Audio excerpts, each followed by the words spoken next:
Cela fait 5 ans maintenant que l'environnement de Jeannette a été bouleversé. 5 ans que les cailloux font partie de son quotidien. Jeannette vit à Goma, dans l'ouest de la République démocratique du Congo. Elle est veuve et elle élève seule 5 enfants. Il y a 5 ans, un volcan en éruption a recouvert le sol de cailloux et modifié complètement la vie des habitants. Ici, il y avait la grande route. Bon. La maison que vous avez vue est ici. Il y avait des portes qu'on utilisait comme des boutiques. Derrière, il y avait une maison d'habitation. À côté, ici, il y avait une cuisine. Oui, et de l'autre côté, il y avait un récit. Oui, il y avait des jardins, il y avait du sol. Il n'y avait pas de lave comme ça. Il y avait du sol, vraiment. Oui. Des arbres?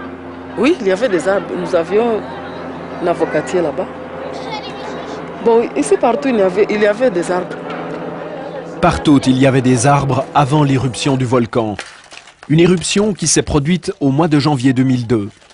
Ce jour-là, le volcan Nyiragongo, l'un des plus dangereux volcans du monde, s'est mis à cracher sa lave.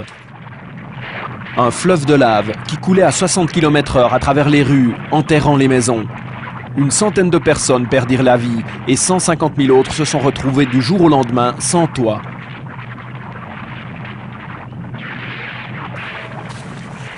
Aujourd'hui, un tiers de la ville est enterré sous plusieurs mètres de lave. Quelques maisons de fortune ont été construites, mais la vie économique est toujours paralysée.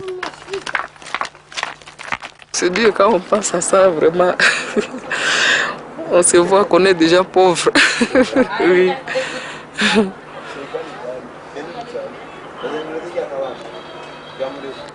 sais pas comment on va se rattraper. On ne peut plus mettre des boutiques ici, c'est difficile. Il n'y a plus de gens qui peuvent passer ici pour acheter. Pour venir en aide à la population, l'organisation Vétérinaires sans frontières a décidé récemment d'aider Jeannette à monter un petit élevage de poules. Par cette action, Vétérinaires sans frontières soutient le développement de l'économie familiale là où les animaux jouent un rôle prépondérant. Ainsi, en vendant les œufs qu'elle ramasse, Jeannette et d'autres femmes encore réussissent désormais à gagner un petit revenu, de quoi atténuer quelque peu leur dénuement. Quand on a des œufs, on a tout. Puisque quand on a des œufs, vous vendez des œufs, ça aide aux enfants pour payer la prime à l'école. Ça nous aide aussi quand un enfant tombe malade. Si vous avez vendu une plaquette à $4, vous amenez l'enfant à l'hôpital. Oh, ça nous aide beaucoup vraiment. Quand on n'a pas à manger, on fait une omelette avec un peu de foufou à côté. Les enfants mangent et ça passe. Grâce à l'aide apportée, 300 femmes, tout comme Jeannette, peuvent continuer à vivre sur leur terre.